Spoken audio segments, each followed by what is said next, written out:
Hi, this is Majinoni. Here's my review for, if I mispronounce the name, I'm sorry, but I think it's Abattoir, #1 by Radical Comics. Now, this was, I just got this today as part of my second comic shipment. And I have to admit, this book was really creepy, and I liked it. Just from this first issue, I would love to see this as a mini-series, like a movie or something. Uh, what's going on is you have this house, and you have this guy here who's a family man. You know, he's got a wife, he's got kids, and things are going great, except for he's getting a little loony, and he finally, at his child's birthday party, grabs a weed whacker and knife, and as you can see, goes to town with the guests, and it gets really bloody violent. So if you're into the blood stuff, you'll definitely like this part. Now, I moved the light a little bit so that way you can get a better idea of the artwork. The art is very, very dark. They use a lot of dark colors, and it really sets the tone of the story. And that's even when you go to, this here is just broad daylight, but yet it's still dark. And as you can see throughout the rest of the book, it's really, really dark. They don't use a lot of sunshine, I guess you could say. Well, anyways, you have this house here, and then it's a big, mass murder, people dead, so it's very difficult now to sell. And we have a couple guys here, that's their job, basically, to sell this house.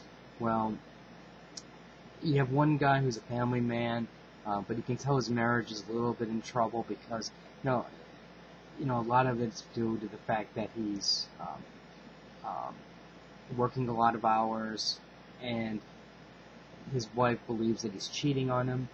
The other guy is the single guy who's, obviously doing a little better in terms of his job, but, it's like a nice little, I don't want to word this, it's a nice contrasting characters where you have like, in a sense, two different perspectives of what's going on. Well, anyways, one night, they decide to go to the house to do a quick walkthrough, and the house just isn't ready for, to show yet. There's blood everywhere. Well, anyways, at the house, it's kind of creepy at times. They show a lot of blood, like masks, things like that, to scare you.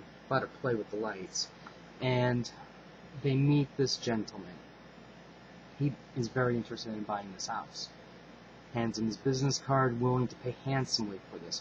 But, like a idiot salesman, he doesn't want to sell the house because it's not that he doesn't want to sell it, it's just that he can lose his license because the house hasn't gone through all the paperwork and whatnot to officially transfer to the new owner.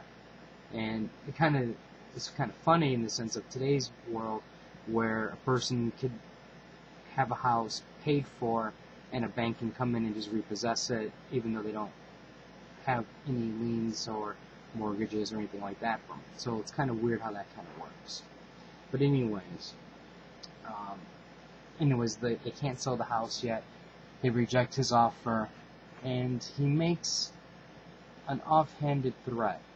He doesn't come out and say it, but he mentions a few things like family, and something bad is going to happen. I'm really, really looking forward to this issue here. Now, it's uncovered that there's a boogeyman that goes around and he buys houses that somebody has died in and disappears. So is this the boogeyman, or is this some guy who just likes the cabinet space? We'll have to get to issue 2 to find out. I really enjoy this issue. I would buy this as a trade paperback, if I really like it. But my problem with Radical is the last Radical comic I bought, the trade, it just fell apart. All the pages started falling out in the middle, so that's a serious burn for me. But other than that, I think the art is fantastic. Really, they did a really well job. The story's creepy. The story's actually interesting, and I think they're onto something with this. So I'm definitely going to continue with this. If you have any comments or questions, just let me know. Subscribe to the channel, rate the video up or down, let me know what you think, and I'll have more reviews up tomorrow, because tomorrow is New Comic Book Day. So until later.